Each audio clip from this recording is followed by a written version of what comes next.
You've asked us in webinars. You've asked us in meetings. You've asked us in phone calls. The age-old question, should I pay down debt or should I invest?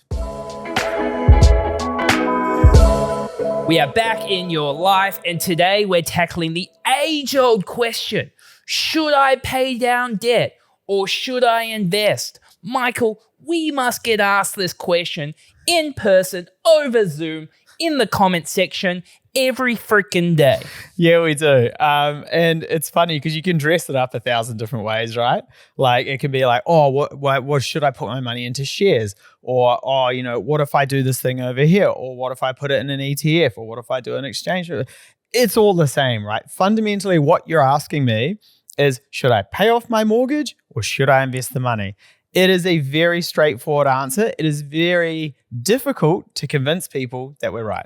Yeah, I think a big part of it is the human psychology element. We like to feel like we're doing something. We like to tinker. If the plan is too boring, if it's not exciting enough, we feel like we're leaving money on the table. But a lot of the time, like a big part of my job is just being like, that's a bad idea. Don't do that. Just stick to the plan. I love the dichotomy of where James is like, that's a terrible idea. Don't do that. They then come to me. You know, it's like dad says no, so they come to mum, and mum's like, I'm like, yeah, I can get you the money if you want. Have you told James about it? And they're like, yeah. I'm like, okay, cool. I'll CC James into the email. Yeah. There was one this week, and I know these people watch the podcast, and they were going to sell an investment property for a loss and buy another property. And I was like, there's no way I can see you can make this work. And then sneaky Michael drops me an email CC like later in the week going like, yep, let's redraw it now before your property drops anymore.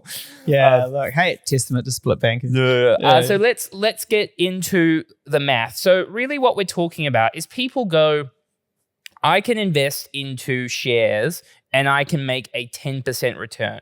My mortgage interest rate is 5%. I can get double. Why would I not get double? Well, the math, Mike, is pretty simple.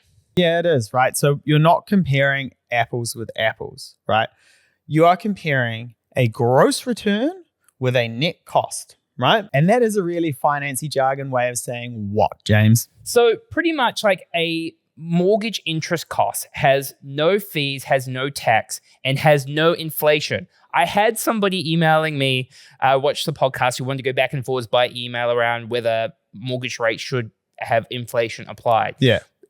Your mortgage interest rate shouldn't have inflation applied because you don't plan on spending the money in the future. Yeah. It is straight savings immediately. However, when it comes to shares, if you make a 10% return, let's say you pay 1% in fees, let's say you pay tax, and let's call it 3%, and let's take off inflation because you're not spending the money now. That's another 3%. And I just want to break those fees down to management fees and transaction costs, please, because boy, do they know how to sting you with those fees. The net real return after tax, fees, and inflation goes from 10% down to 3%. Now, I know the finance bros out there will argue, James, there is no capital gains tax in New Zealand. Why are you applying tax? Well, unless you're an absolute goober, you're not going to have all of your investments in New Zealand because New Zealand is a small island nation, and when anybody gets a cold, we start sneezing. Yeah, 100%. If you are only invested in Fonterra, that's a wild ride. Although dairy prices looking all right at the moment. Not bad, actually. So the net real return on shares is 3%. The net real return on your mortgage interest rate, let's assume 5% long term, which is probably being like quite nice. Yeah.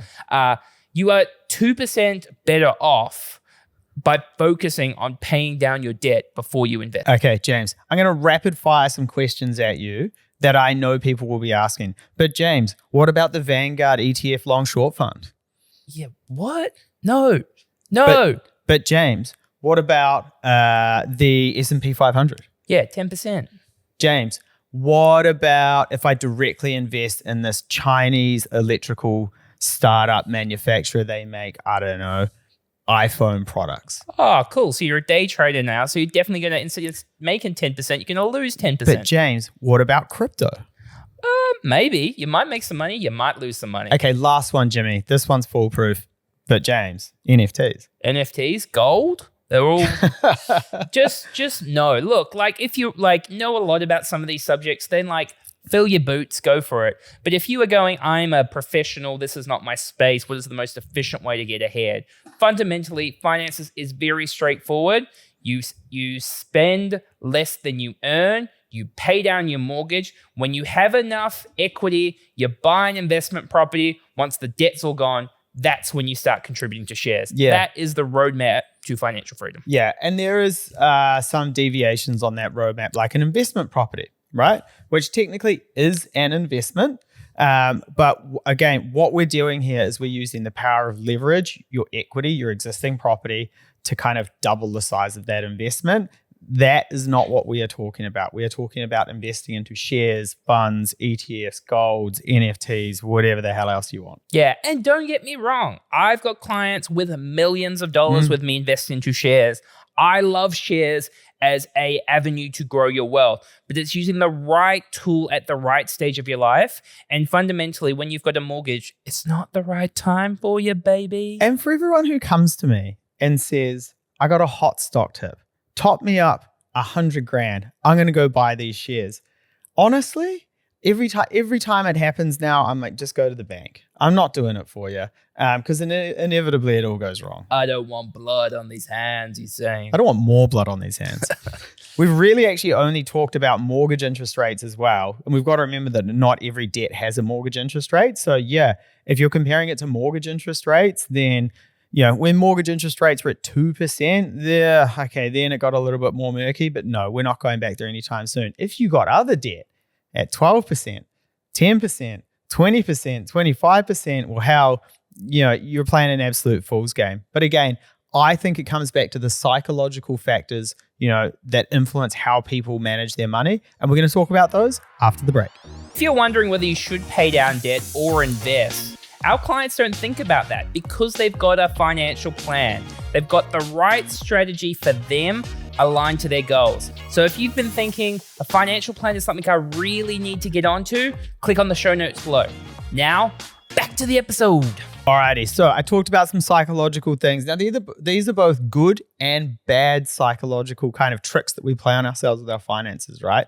And the first one, which you touched on briefly before, is around wanting to do things. Kiwis are DIY, baby. We want to be selling a share, buying a share, selling a house, doing this, flipping a property, cutting this bit of land up. Sometimes it is better to just sit and do nothing. The boring strategy is often the best. Sometimes I do financial reviews and it's like, you're doing great, don't do anything. And they're like, James, why the hell am I paying you to say don't do anything?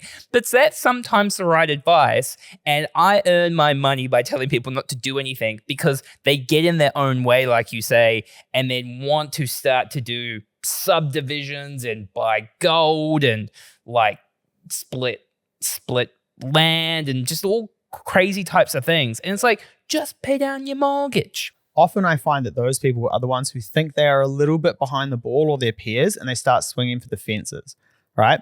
And they're like, well, I can contemporaneously flip this property. And I'm like, God damn, here we go again. And I think there's two different components to this from the psychology bit. There's those who can't sit still and want to tinker, but then there's also people who are being lazy and don't want to do the work and are trying to get rich quick. Yeah. I want to talk about a couple of the positives though, right? Paying off your debt. Man, being debt-free on your owner-occupied home is a huge achievement, right? If you think about like what percentage of your income is going towards your mortgage, once you pay off your mortgage, you have all of that cash flow to go do something else with. Yeah, absolutely. We call that the sprint, where you've paid your mortgage off and the earlier you pay it off, the better.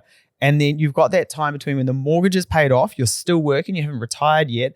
That is absolute gold. The longer your sprint is, where that mortgage is paid off and you're still earning, you absolutely can set yourself up for retirement. You do fatigue pretty quickly on the sprint though, Mike. Like you're just not built for running, are you? I'm not. Pull-ups. Chin-ups, pull-ups, burpees. Yeah. Should have been a gymnast. Yeah.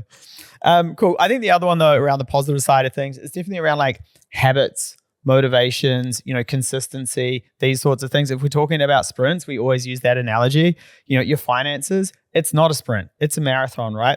They'll cheer you on at the start, they'll cheer you on at the end. In the middle, No one's cheering you on. And in fact, we're telling you no. Yeah. Don't do the thing. Yeah. And you can use the human psychology element in a positive way in terms of paying down debt. Try and gamify it. So work out like some milestones of I want to get to this level of debt over this period of time. And this is whether your mortgage or your credit card or whatever it might be. Work with a mortgage broker and say, like, sometimes I'll introduce people to Mike and go, Mike, I know this person can't buy an investment property right now. What I want you to do is tell them what position they need to be in to buy an investment property. And then you've got a goal you're working towards in terms of paying down your debt. Yeah, 100%. I quite often, when I'm having those conversations, I start with show me the property. I'm like, show me the property, put everything else aside that you want to go buy. Just send me the trade me listing. Yeah. And we start with that. I don't just go, here's a number. I go, to get into, 222B Centway Road, Orewa, you need this, right? And that's what can really help you stick to the plan. For sure. And it's amazing how quickly people can turn things around. I've got a client they've been working with for a couple of years. They're at like 90% LVR, going backwards $2,000 a month. And now they're working with Ilsa Wolf on the Accelerate program and buying an investment property. Yeah, cool. Jimmy, anything else you want to say before we wrap this one up? I would just say, just think about this with your head instead of your heart. Make sure it's really logical, the steps that you're taking going forward. The big thing is if you do it, I've also had scenarios where people have invested and not tell spouses and those sort of things. Make sure you are on the same page with your spouse. And just remember, it's all about the plan being somewhat boring. Small, consistent steps over time grow wealth, not big attempts at home runs. That's probably going to strike you out. Yeah. And for everyone who has hit those home runs, with your crypto, your investments, whatever, come at me in the comments. Tell me I'm wrong. Tell me that the math doesn't work. I bet you over the long-term average, I'm right. Great, Mike. Now we're not going to get any comments in the YouTube section. But what we can get is we can get a subscribe on our YouTube channel. You can review us on Spotify. Give us a like. Much love to Lighthouse Financial for sponsoring this episode. And we'll catch you next time. Cheers.